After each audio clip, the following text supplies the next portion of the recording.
At 130 years old, this historic workers' cottage in Lismore has weathered many floods, but nothing comes close to what was experienced on February 28. A brown ocean swallowing every inch of the town, including the heritage home. It belongs to Shane and his partner Bonnie. They only bought the cottage 2 months ago. We're very low socio-economic, you might say, so we had to beg, steal and borrow to get this, and the flood insurance was actually $13,000, so we couldn't afford that at all.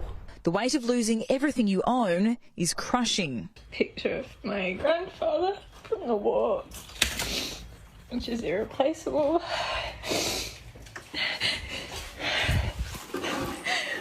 To understand the sheer force of the water, you only have to look at Shane's back step. So you can see this is our original step over here, so it appears like the house has actually floated up and come across here.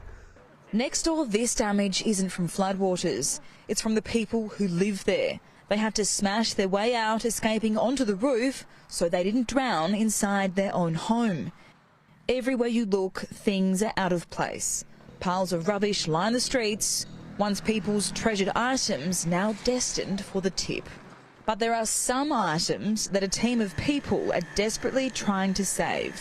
The entire collection at the gallery was flooded.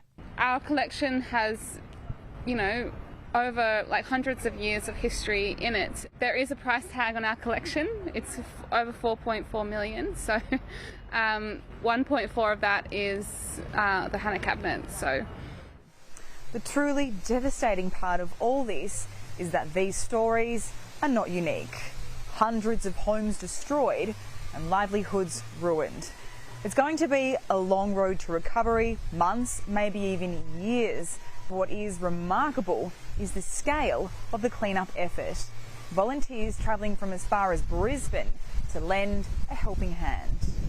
At the heart of it all is Naomi Moran, the General Manager of the Courier Mail. The Courier Mail is Australia's only national Aboriginal and Torres Strait Islander newspaper, printing fortnightly, based here on the beautiful Widjabul lands of the Bundjalung Nation.